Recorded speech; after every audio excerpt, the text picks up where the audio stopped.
So the first day of class, my opening gambit is a little short case that says, there's the, You don't open up with talking about how wonderful your children are? Isn't that the first thing you do in class? actually, I do a little life history kind of thing. Doesn't Okay. include you guys. I show them my football picture to prove that I had a waistline and shoulders at one time and muscles. Then I show them my baseball picture, you know, the one where I'm the only black person up there? Yes, you were very easy to spot in the photo. Well, here's what I do though, because you know I have very few black students. Right. So I say, can you find me in that picture? So somebody That probably sets the tone. somebody be brave enough to point me out. Nobody wants Yes. to say. It probably sets the tone, though, for the rest of the semester. It does. It does. It's a break the ice, because when they say you're the third person on the third row, I'll start off on the other side over here. And they'll say no. Keep moving to the left, to the right. And then I'll stop one before me. I'll say here. They'll say no, one more. So I say, oh, here. Then they'll say yes. I'll say, how did you find me? Well, you know that since they haven't had any black professors, they got to figure out what to call me and how to say they found me.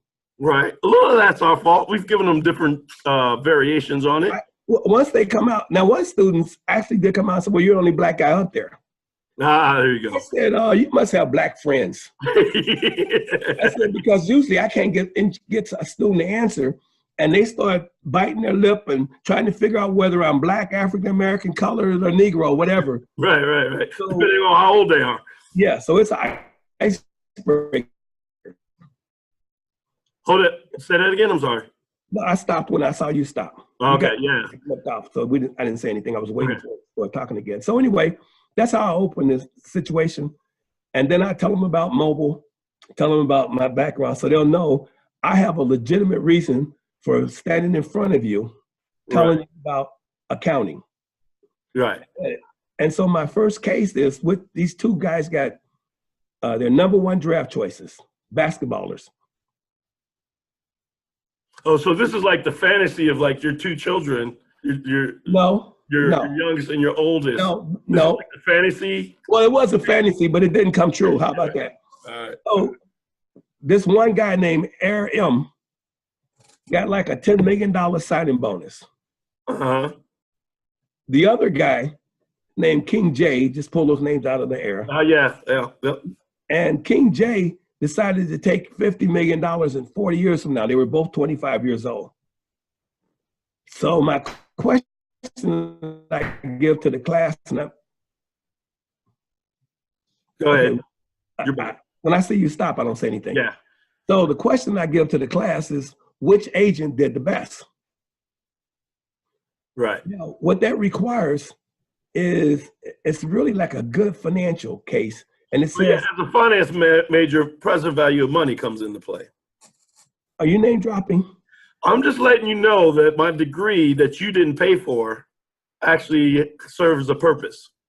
Yeah, it's a finance.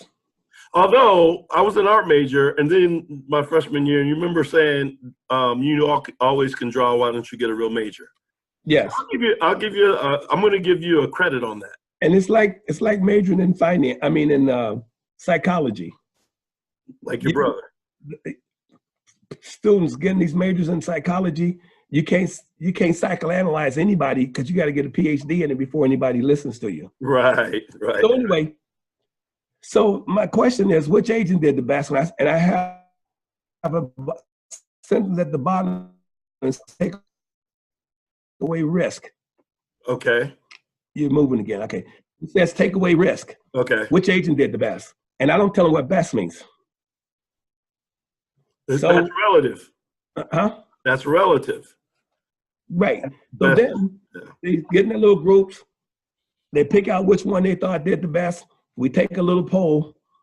And then I say, I'm getting you ready for corporate life, because oftentimes you're faced with a decision and you don't have all the information, but there is a piece of information that you have and nobody ever calculates it. And they'll give me the stare like, what is it? I'll say there is a rate that you would be economically indifferent as to whether you got $10 million today or $50 million 40 years from now.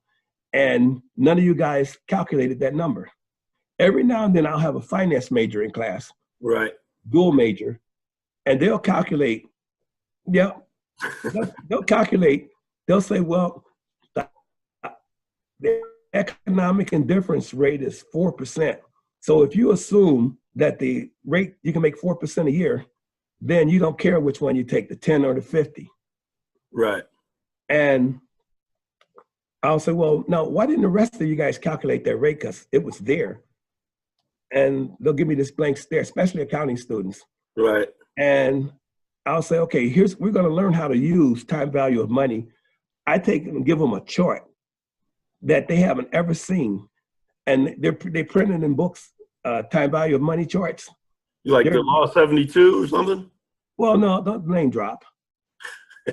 Don't name drop Law 72. It was just a question, man. But these are amortization tables. You see them in finance books. Yes, yes. I have made a copy of it.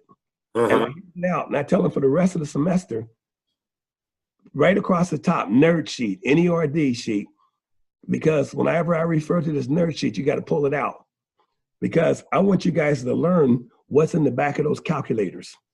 Yeah, do it the human way. So yes, so if the computer broke, they could do it, the calculator. Yeah, right, and because I never had a calculator till I was out of college. Oh. Yeah, I guess not. Yeah. Oh, you forget I was 12 years old, 10 years old before I saw color TV. And I never saw a calculator till I graduated out of college. That means it was after 67. So anyway, getting back to the case. And so I said, okay, so if you say 4% is that break-even rate that makes 10 million, 50 million, or 50 million, 10 million in present value terms, right?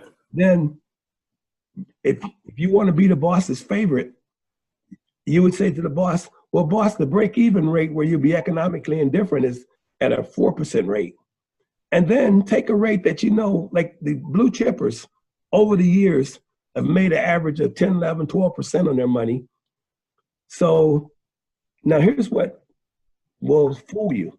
If you put $10 million in the bank today, and let's say the interest rate is 10%. You said 10 million in the bank today. And interest compounded once a year at 10%. At the end of 40 years, you'll have $450 million. Right. If you put it in there at 12%, which is what mobile makes average, you'll have $930 million at the end of 40 years. So if you think it's going to be 10 million and the rate's going to be 4, then you say, well, I don't care whether I get 10 or 50, ignoring risk that you get hit by a car and all that sort of stuff. Right. But it's pretty obvious of what compounding does, that if it's 10%, that 10 million will grow to be 450 million. And at 12%, it'll grow to be 930 million. Compounding interest, eighth wonder of the world. Yes. So in tax, that makes a difference. Like, which tax are you going to choose? You want to be in the lowest tax bracket, right? Well, you want to be in the lowest, you want to be in the lowest tax bracket, but you also want to pay less cash tax up front.